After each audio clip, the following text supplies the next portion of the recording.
আসসালামু আলাইকুম।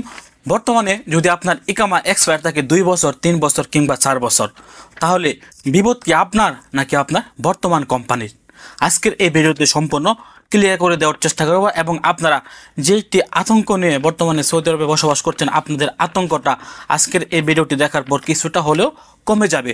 যদি আপনি চান তাহলে কিন্তু আপনি এই বিপদ থেকে খুব সহজেই বের হয়ে যেতে পারবেন। তার জন্য প্রয়োজন আপনার শুধুমাত্র একটু চেষ্টা করলে কিন্তু আপনি যে 3 বছর, 4 বছর কিংবা 5 বছর সৌদি আরবে ইকামা এক্সপায়ার করে বা সৌদি আরবে ইকামা এক্সপায়ার অবস্থায় বসবাস করছেন, আপনি একটু টেকনিক খাটালে কিন্তু আপনি এখান থেকে বের হয়ে যেতে পারবেন। এবং আপনি এখান থেকে বের হয়ে গেলে কিন্তু আপনার বর্তমান রানিং কোম্পানি, আপনি বর্তমানে যে কোম্পানিতে আছেন সেই কোম্পানিকে কিন্তু আপনার পিছনের যে সমস্ত টাকাগুলো আছে ওইগুলো কিন্তু পরিশোধ করতে হবে, অর্থাৎ আপনাকে একটি টাকাও কিন্তু পরিশোধ করতে হবে না। আজকের এই ভিডিওটি সর্বোচ্চ শেয়ার করার অনুরোধ রইল এবং আপনি যদি আমাদের ফেসবুক পেজ এবং ইউটিউবে একদমই নতুন হয়ে থাকেন, অবশ্যই আমাদের পেজ এবং ইউটিউব চ্যানেলটি সাবস্ক্রাইব করে পাশে থাকা বেল বাটনটি অন করে দেবেন। তো প্রথমে আসি, 30শে জুনের পর আপনাদের এখানে কি আসবে। কিউআর প্ল্যাটফর্ম থেকে সবার মোবাইলের মধ্যে যে মেসেজটি আসছে অথবা কিউআর প্ল্যাটফর্ম তারা যে ওয়েবসাইটের মধ্যে যে নিউজটি প্রকাশ করেছে, এখানে স্পষ্ট বলা আছে যদি কোনো কর্মীর ইকামার মেয়াদ জুন মাসের 30-এর পর থেকে এক্সপায়ার হয়ে যায় এবং সেটি যদি 3 মাসের বেশি অতিক্রম হয়ে যায়, তাহলে তাকে যে কোনো একটি ব্যবস্থার আন্ডারে তারা ফেলে দেবেন। এখানে কিন্তু তারা বলেনি যে ডাইরেক্ট হরুপ দিয়ে দিবেন, এখানে কিন্তু তারা স্পষ্ট বলে দিয়েছেন যে আপনার বর্তমান যে কোম্পানিটি আছে তাদের এখান থেকে আপনার নাম সম্পূর্ণরূপে তারা মুছে দিবেন, অর্থাৎ আপনি তাদের এখানে আর কিন্তু থাকবেন না। যদি আপনার ইকামা 3 মাস মেয়াদ শেষ হয়ে যাওয়ার পর আপনার কফিল আপনার ইকামা রিনিউ না করে, তাহলে আপনাকে কি করতে হবে? 30শে জুন আসার আগে আপনাকে অন্য জায়গায় বৈধ হয়ে যেতে হবে। এখন আপনি চিন্তা করবেন যে আমার তো 3 বছর 4 বছর এক্সপায়ার, আমি আগে কাফালা হতে গিয়েছি কিন্তু আমার এখানে অনেক টাকা দেখাচ্ছে, অর্থাৎ পিছনের সমস্ত টাকা আমি কাফালা হতে গেলে আমার চলে আসছে।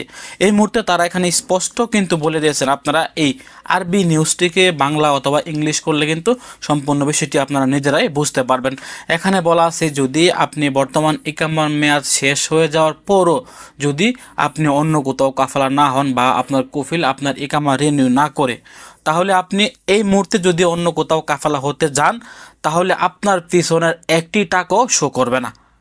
আপনার পিছনে যে টাকাটা আছে, আপনি বর্তমানে যার আন্ডারে আছেন, যে মালিক বা যে কফিল আপনার ইকামা এক্সপায়ার করেছে, তার উপরে সমস্ত দায়ভার কিন্তু চলে আসবে বা তার লাইসেন্সের উপরে আপনার সমস্ত টাকা চলে আসবে, তাকেই কিন্তু এইসব টাকাগুলা পরিশোধ করতে হবে। এবং এই মুহূর্তে যাদের ইকামা লং টাইম যাবৎ এক্সপায়ার আছে, আপনারা যদি সৌদি আরবে বৈধভাবে থাকতে চান তাহলে আপনাদের বুদ্ধিমত্তার কাজ হবে আপনারা এই মুহূর্তে বৈধ হয়ে যান, যেহেতু আপনার পিছনের টাকা আসবে না। হতে পারে আপনি ছোট মুআসাসার একটি কফিল থেকে কাফালা হতে পারেন, অথবা আপনি ভালো একটি কোম্পানি পেলে ওই কোম্পানিতেও কিন্তু কাফালা হয়ে যেতে পারেন। মনে রাখবেন 30শে জুনের পর যদি আপনারা কাফালা হতে যান তাহলে কিন্তু আপনাদের এখানে যে কোনো একটি সমস্যা চলে আসতে পারে। আপনাকে টার্মিনেট করে দেওয়া হতে পারে অথবা আপনাকে কিন্তু সাসপেন্ডও করে দিতে পারে, যেহেতু আপনি আপনার মালিকের আন্ডারে থাকবেন না বা মালিকের লাইসেন্সের মধ্যে থাকবেন না। তো এটির দিকে কিন্তু আপনারা বুঝতে পারছেন 30শে জুনের পর যদি আপনারা কাফালা হন তাহলে আপনার ইকামাতে যে কোনো একটি সমস্যা কিন্তু হতে পারে। তো আপনারা চেষ্টা করবেন এই সমস্যার মধ্যে পড়ার আগেই যেন আপনি এখান থেকে উঠে দাঁড়িয়ে যেতে পারেন। একটু টেকনিক খাটিয়ে আপনারা 30শে জুন আসার আগেই বৈধ হয়ে যান। এটা দেখার কোনো বিষয় নাই যে 30শে জুনের পর আপনার এখানে কি হতে যাচ্ছে, আপনার এখানে হরুপ আসবে নাকি আপনাকে সাসপেন্ডেড করবে নাকি আপনার এখানে অটোমেটিক টার্মিনেট চলে আসবে, এগুলা দেখার সময় নাই, আপনি বৈধ হয়ে যান। আসলে আসুক, না আসলে নাই, আপনি রিস্কের মধ্যে কেন যাবেন? যদি আপনি চান যে না আমি দেখি 30শে জুনের পর কি হয়, তাহলে আপনি অপেক্ষা করতে পারেন। সবচেয়ে বুদ্ধিমানের কাজ হবে আপনি এই মুহূর্তে ভালো একটি কফিল দেখে বৈধ হয়ে যান, যেহেতু আপনার পিছনের টাকা আসবে না। আগে কিন্তু আপনি একটা কোম্পানিতে কাফালা হতে গেলে আপনার পিছনের টাকা চলে আসলে কিন্তু আপনার নতুন কফিল আপনাদেরকে কাফালা করাতো না, বা তারা একটা বইয়ের মধ্যে থাকতো যে এই টাকাগুলো যদি আমার উপরে চলে আসে তাহলে তো আমাকেই পরিশোধ করতে হবে। এই জন্য কিন্তু অনেক কোম্পানি আপনাদেরকে কাফালা করাতো না। কিন্তু এই মুহূর্তে যেহেতু তারা স্পষ্টভাবে ঘোষণা দিয়েছে যে ইকামা এক্সপায়ারদারদের টাকা নতুন কফিলের নামে আসবে না, পুরাতন কফিলের উপরে উপরে চলে যাবে, সেক্ষেত্রে কিন্তু আপনাকে আর টেনশন করতে হবে না, বা আপনার নতুন কফিলও আর কিন্তু টেনশন করবে না। সে খুব সহজে কিন্তু আপনাকে কাফালা করাতে পারবে বা করাতে সম্মত হবে। তো সে আপনাকে কাফালা করাতে গেলে অনেক অল্প টাকাই খরচ হবে।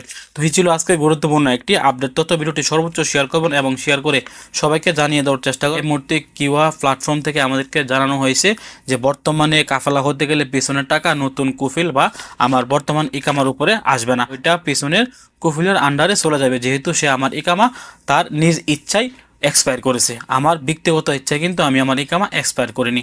আমি যেহেতু আমার কোম্পানিতে আছি, আমার কোম্পানির ইচ্ছাতে কিন্তু আমার ইকামা রিনিউ হচ্ছে। তারা চাইলে রিনিউ হচ্ছে, তারা না চাইলে রিনিউ হচ্ছে না। সৌদি আরবে এরকম নিত্য নতুন আপডেট পেতে অবশ্যই আমাদের চ্যানেলটি এবং ফেসবুক পেজটি ফলো করে রাখতে পারেন। আসসালামু আলাইকুম।